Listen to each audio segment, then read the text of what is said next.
Vamos lá, gente. Hoje é sexta-feira 13, hein? E nós vamos falar sobre a ligação de Alexandre de Moraes com o Pablo Marçal, tá certo? Vocês lembram quando eu fiz uma explanação aqui no vídeo que eu mostrei aquele major aposentado da Polícia Militar de Brasília que ficava lá naquele caminhão, lá no QG? Tinha um apelido de bispo, sei lá o quê, e ficava lá insuflando o pessoal, a turma dos infiltrados. Pois é, lembra quando ele deu um depoimento na CPI? Eu acho que foi na CPI do Distrito Federal, né? Uma das CPIs. Aí que perguntaram para ele assim, vocês se consideram um cara de direita? Aí ele falou assim, eu sou um conservador, mas um conservador do bem. Ou seja, para ele os conservadores são do mal, mas como ele estava infiltrado no meio dos conservadores do mal, ele quis tirar, não, eu sou um conservador, mas um conservador do bem, entendeu? Então, esse tipinho de infiltrados, a gente já identifica, desde o ano passado, tá certo? E eu quero mostrar para vocês que o Pablo Marçal é do mesmo pedigree, entendeu? Essa turminha infiltrada que tenta passar por direita, que tenta passar por bolsonarista, entendeu? Vou trazer um trecho dele aqui, e vocês vão entender o que eu estou dizendo. Presta atenção. O candidato do PRTB nasceu em Goiânia e ficou famoso na internet, dando conferências motivacionais e cursos sobre como ganhar dinheiro. Marçal conquistou terreno atraindo votos de bolsonaristas, setores evangélicos e jovens com um discurso considerado agressivo, que repudia tudo que considera comunismo e considera comunismo tudo que repudia. Essa onda que eu faço parte, ela tem 2000 anos, chama cristianismo. O cristianismo defende a liberdade e eles estão na sintonia do que a maioria das pessoas querem é paz, quer liberdade, quer falar o que pensa. Entendeu? Vocês pegaram o fio da meada? Não pegaram? Será que eu preciso colocar um pouco dos meus neurônios para vocês? Então vamos repetir. Presta atenção. Vou chegar no ponto certo aqui a hora que ele fala. Vamos lá. Presta atenção. Considera comunismo e considera comunismo tudo que repudia. Essa onda que eu faço parte, ela tem 2000 anos, chama cristianismo. O cristianismo defende a liberdade e eles estão na sintonia do que a maioria das pessoas querem. Essa onda que eu represento chama cristianismo. E ele coloca na terceira pessoa do plural. Eles. Não somos nós. Entendeu? Ele não se enxerga dentro do contexto. Isso aí, é uma falha, entendeu? Um ato falho que só a pessoa que está disfarçando acaba cometendo, entendeu? Se ele está incluído dentro do contexto, se ele sente isso mesmo, ele fala, nós defendemos isso.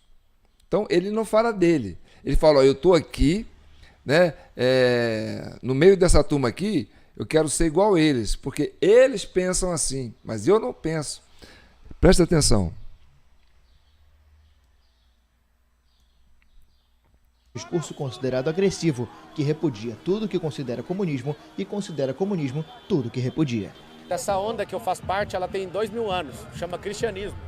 O cristianismo defende a liberdade e eles estão na sintonia do que a maioria das pessoas querem é paz, quer liberdade, quer falar o que pensa.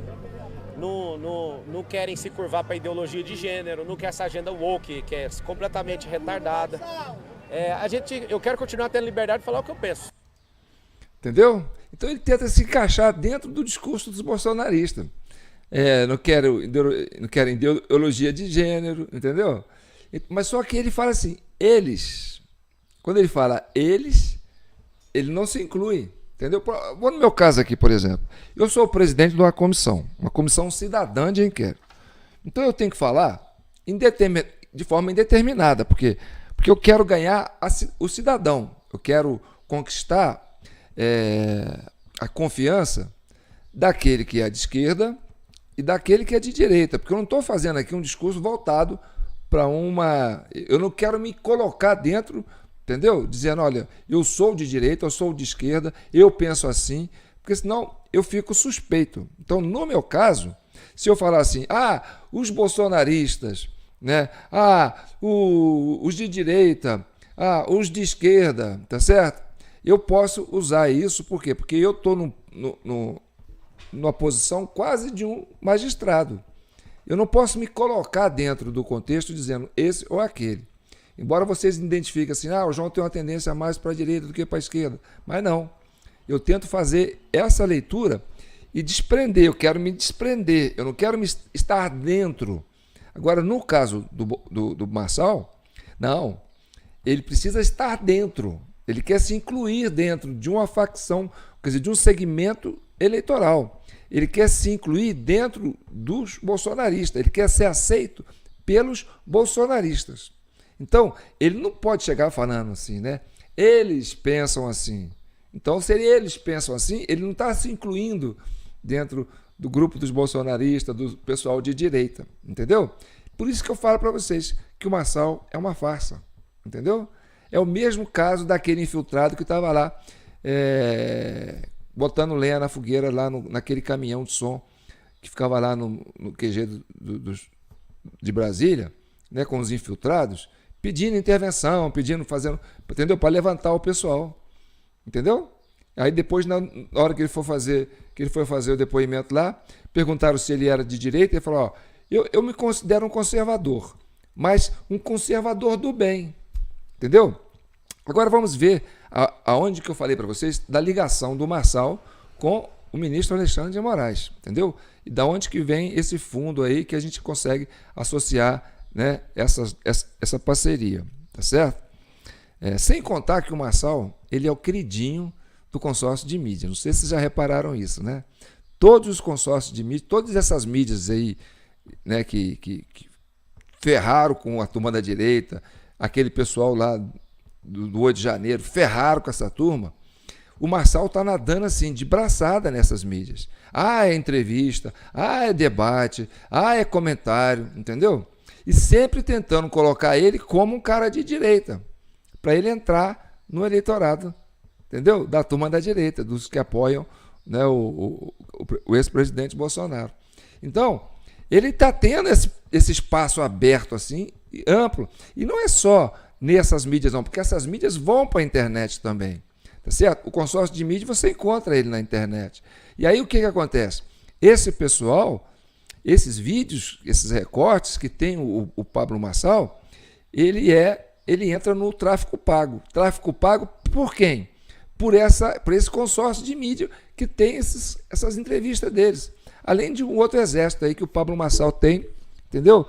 De recorte que está impulsionando, jogando no tráfico pago. Por que eu sei que é tráfico pago? Por exemplo, eu estou assistindo um vídeo, tá certo? No YouTube. Aí o vídeo acaba e aí automaticamente começa a carregar um outro. Aí vem, sabe o quê? Pablo Marçal. É um monte de vezes que eu estou fazendo isso, que eu estou assistindo um vídeo que não tem nada a ver com Pablo Marçal. Aí acaba o vídeo, entra um vídeo com Pablo Marçal. O que é isso? Quer dizer, a plataforma está empurrando para você conteúdos do Pablo Marçal, sem você buscar. Isso chama tráfico pago, entendeu? Então, depois que você assiste o que você quer assistir, entra o Pablo Marçal, aí você olha naquela coluna da esquerda, assim, ó, da direita, né? Das capas dos vídeos que estão lá, ó.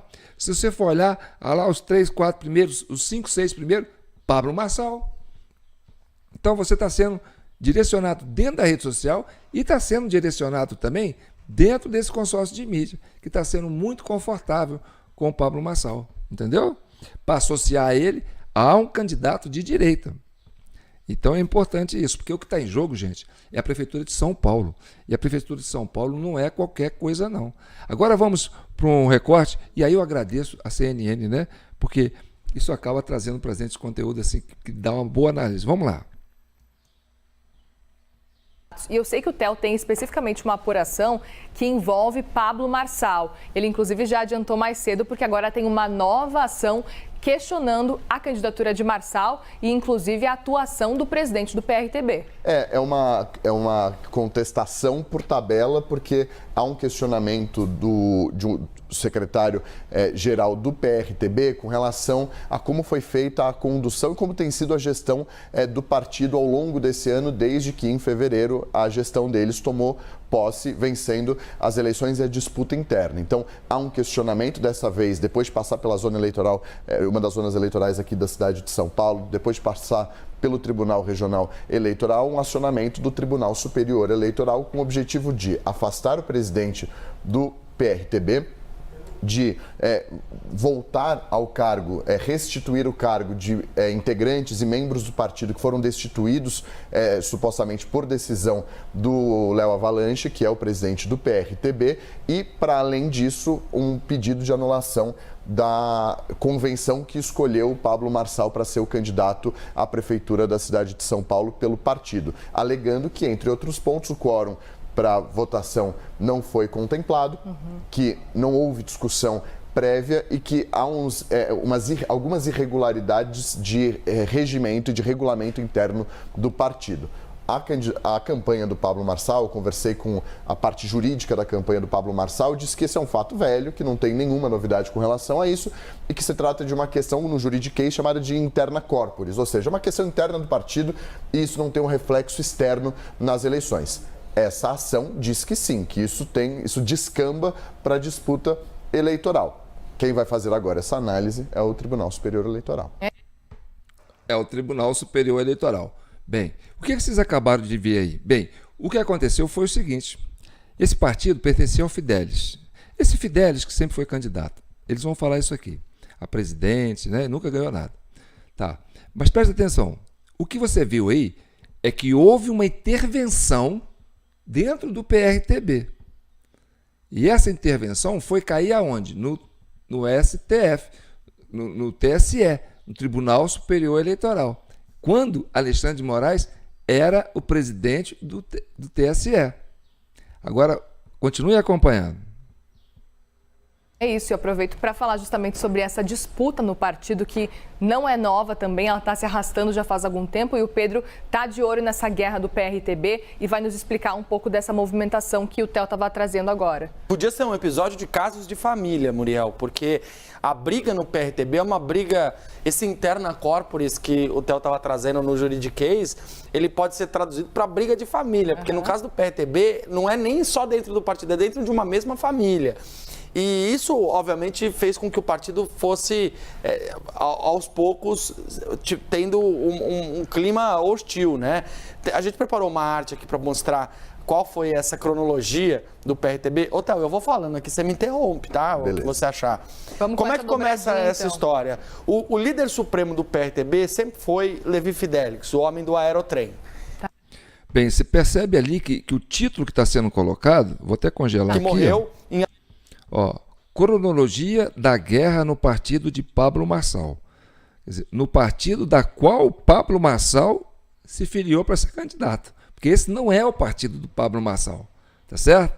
Então, cronologia da guerra no partido de Pablo Marçal, não. No partido do qual Pablo Marçal está se candidatando. Vamos acompanhando.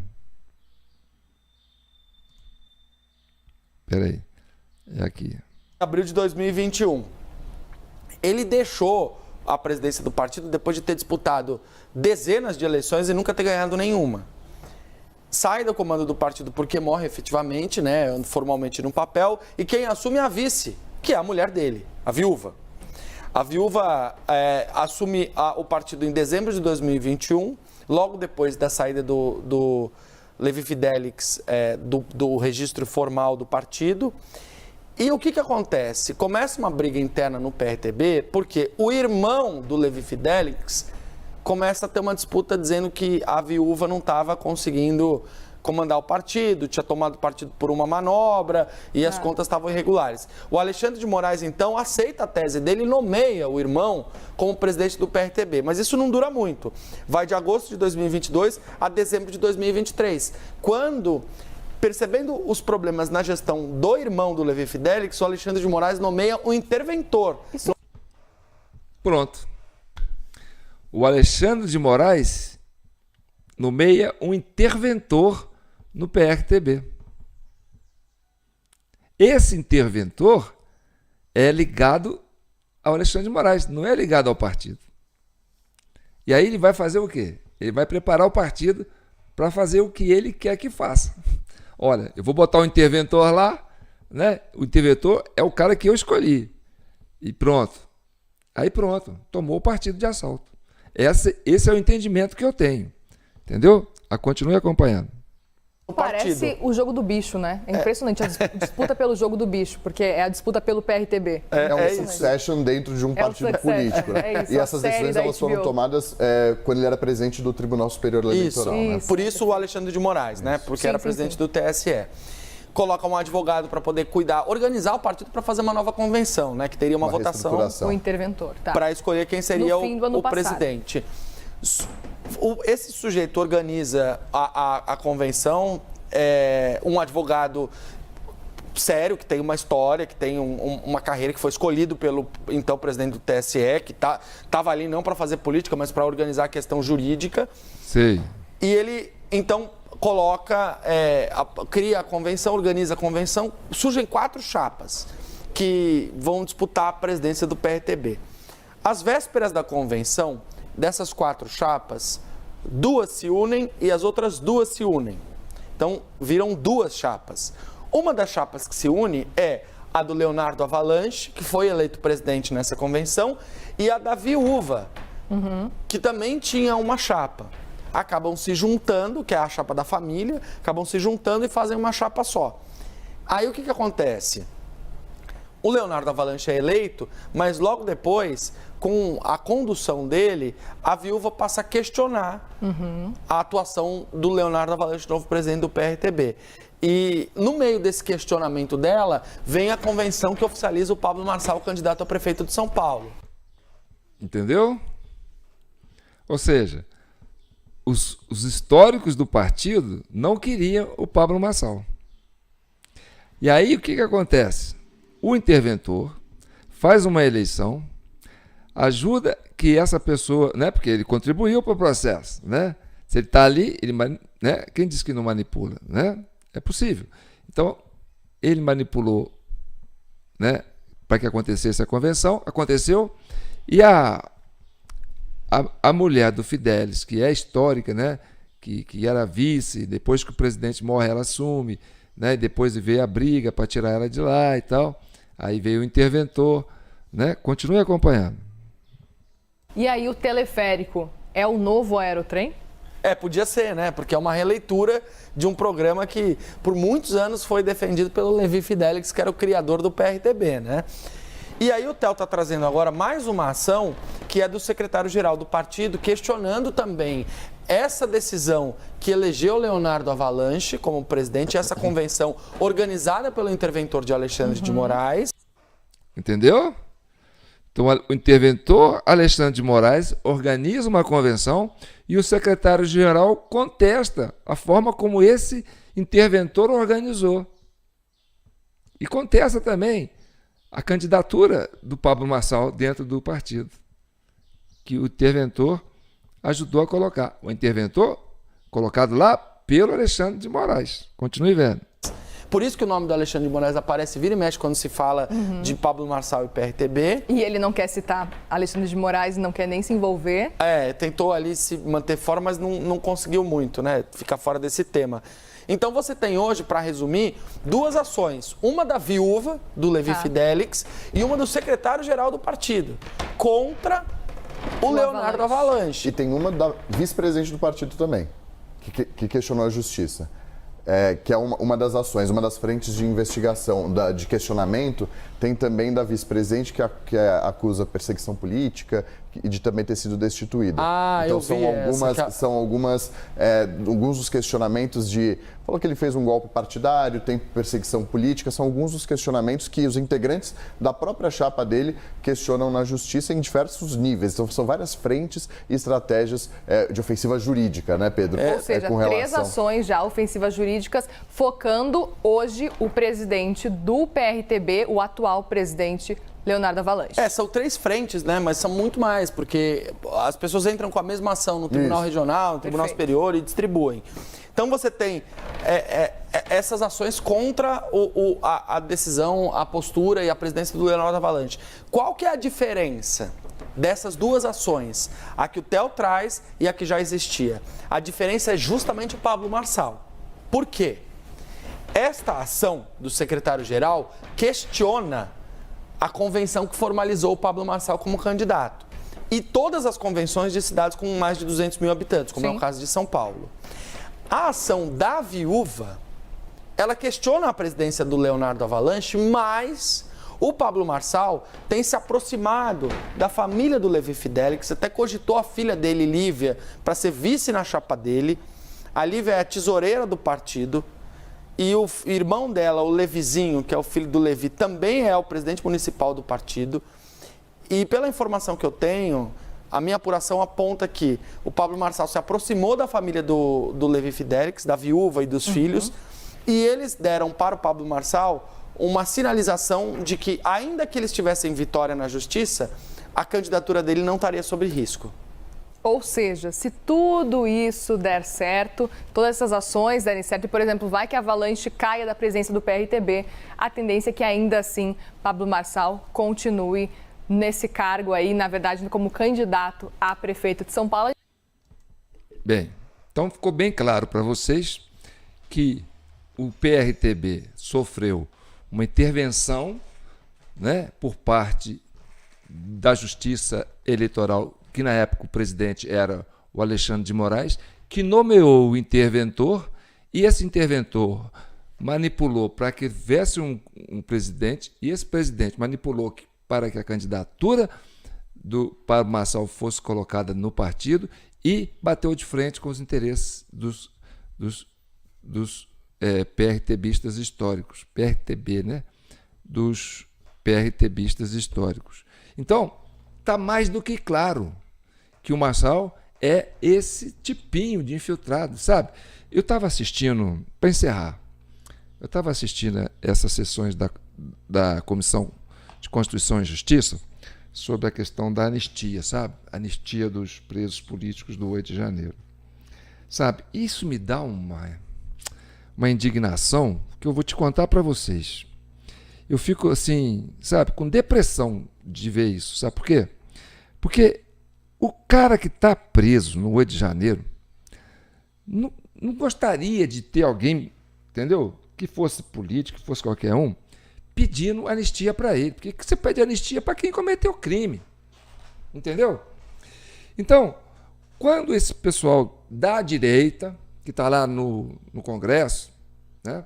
Eu coloco esse pessoal, porque eu não posso me colocar dentro do contexto, começa a levantar esse discurso de dar anistia para os presos políticos, aí a esquerda vem para cima, fala assim, pô, não vou respeitar esses caras não, porque eles estão sendo covardes, porque eles não querem levantar o discurso da verdade, eles têm medo de falar a verdade. Então, quando eles defendem a anistia dos presos políticos, ele quer defender a anistia daqueles que quebraram os três poderes, que foram lá e fizeram aquela bagunça. E, na verdade, quem foi lá e fez aquela bagunça não foram os patriotas que estão presos, foram os infiltrados.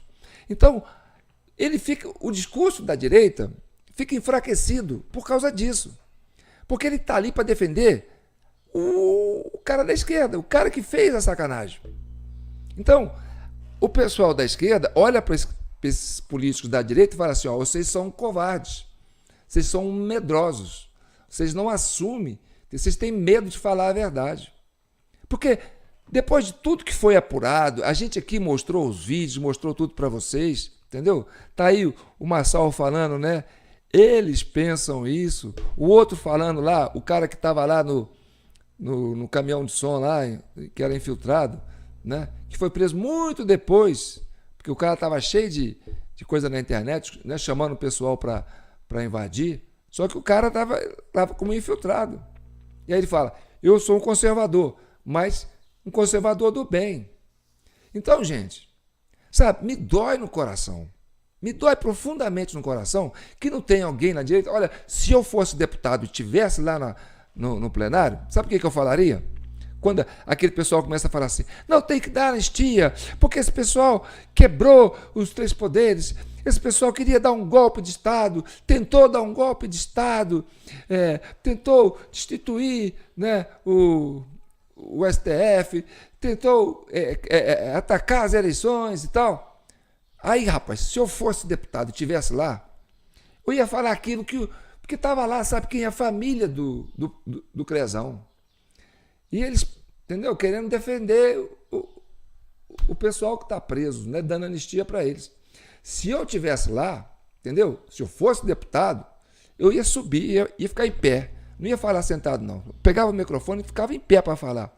Olha aqui, seus ordinários de esquerda. A gente sabe que vocês é que fizeram aquilo, que vocês é que armaram aquilo.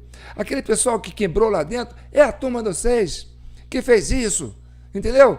E vocês atraíram para lá essas pessoas puras de coração, essas pessoas que são realmente patriotas de coração, pessoas íntegras, que foram protestar. Não foi para quebrar os 3 poderes. Até porque que quando eles se deram conta que estavam quebrando os móveis lá dentro dos prédios, eles começaram a limpar, começaram a cuidar, começaram a tentar imobilizar os infiltrados que estavam fazendo aquele vandalismo. E aí eles caíram nessa arapuca. Vocês armaram essas arapucas para essas pessoas puras de coração, para esses cidadãos brasileiros que querem defender a democracia, que querem defender o Estado Democrático de Direito, que queriam defender as instituições que estavam sendo apropriadas por uma facção política ideológica. E eles ficaram na frente do quartel, não foi para colocar o exército para tomar conta entendeu? Dos 3 poderes, não. Não foi para destituir os 3 poderes, não. Eles foram para a frente dos quartéis pedirem que um general, pelo menos, né, peitasse o ministro do STF lá, do TSE, e falasse para eles, mostra como foi que você ganhou essas eleições do candidato Bolsonaro. Prova como foi que você ganhou essas eleições. Cadê as provas materiais que vocês ganharam essas eleições? Porque a gente viu que vocês foram parcialmente e conduziram todo o processo para interferir no resultado. Então, vocês estão conspirando contra as nossas instituições, vocês estão conspirando contra o Estado Democrático de Direito, vocês estão conspirando contra o devido processo legal. Então, nós não estamos na rua, não é para quebrar nada, não. A gente queria, né, que pelo menos um general peitasse o Alexandre de Moraes e falasse assim, mostra o que vocês fizeram para ganhar, para dar o resultado para o Lula, né? É a mesma coisa que o presidente Lula está fazendo hoje. O que o presidente Lula está fazendo hoje? Entendeu? Olha a lei do retorno. Está fazendo isso contra o Maduro. Ele não reconhece a eleição do Maduro por causa dessa porcaria dessa urna eletrônica. E o que ele fala? Ele fala, eu não aceito porque o Conselho Nacional Eleitoral da Venezuela não mostrou as atas. Então eu não aceito e não reconheço a eleição do Maduro. É a mesma coisa. O que o Lula está fazendo agora é a mesma coisa que aqueles brasileiros estavam fazendo em defesa da democracia. Porque a eleição é democracia. Se você conspira na eleição, se você frauda uma eleição, você está conspirando contra a democracia. E eles estavam acusando que o Alexandre de Moraes estava sendo parcial. E hoje não é só ele, é o mundo inteiro está acusando o Alexandre de Moraes de ser parcial.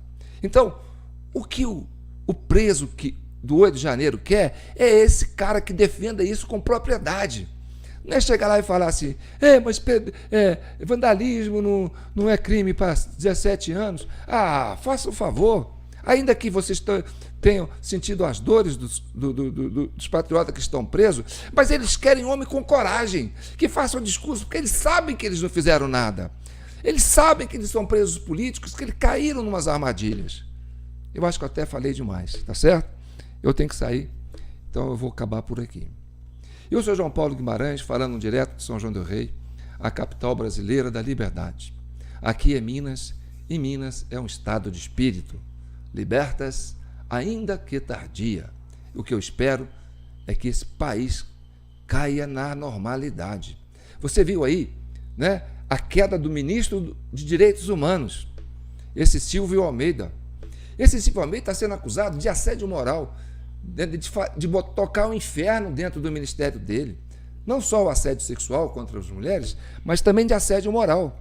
Por quê? Porque tinha que colocar um ministro dos Direitos Humanos que fizesse vista grossa para o que estão fazendo com os patriotas do 8 de janeiro. Então tinha que ser um carrasco que tinha que estar lá. Porque se o cara tivesse um bom senso, vou colocar um cara no Ministério dos Direitos Humanos que tenha humanidade. E aí ele vai sensibilizar com as causas dos presos políticos do 8 de janeiro, que caíram numa emboscada, que estão sofrendo a arbitrariedade do processo, né, de condenação. Mas não, ele faz vista grossa. E aí o que ele faz? Ele foi um cara que começou a passar o trator para cima dos funcionários do Ministério dos Direitos Humanos, que estão agora denunciando ele. O que ele estava fazendo? Ele estava fazendo assédio moral para quê? Para que aqueles que têm sensibilidade de humanidade saiam do Ministério. Por quê? Porque ele queria colocar lá uma turma que tivesse esse pensamento de carrasco ideológico. Entendeu? Não interessa. A oposição a gente tem que tratorar. Então, os funcionários antigos falaram assim, que isso? Esse cara não tem nada de direitos humanos. Se ele tivesse, já tinha feito alguma coisa pelos presos políticos, tá certo? Então tá bom. Tá aqui minha chave Pix, jpnoticias@gmail.com. Eu continuo contando com a ajuda de vocês, porque é assim que a gente avança. Entendeu? É se comprometendo com a verdade, se comprometendo com a pacificação. E não pode ter medo de falar a verdade.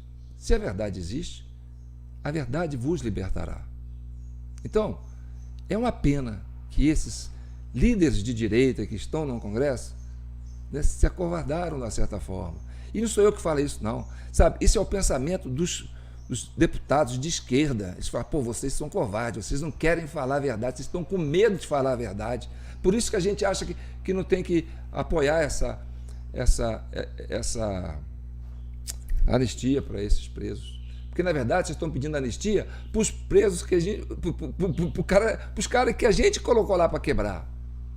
Entendeu? Porque fica essa coisa surreal na minha cabeça e na cabeça das pessoas.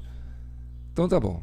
Compartilhe, comente, tá? Se inscreva no meu canal. No Facebook a gente tem João Paulo Guimarães. No YouTube a gente tem TV Del Rey e um canalzinho lá, TV Del Rey Cortes, que é uma reserva, entendeu? A gente precisa ter uma reserva. Então tá bom. Fiquem com Deus. E que o manto de Nossa Senhora protejam e abençoe todos vocês. Tá bom?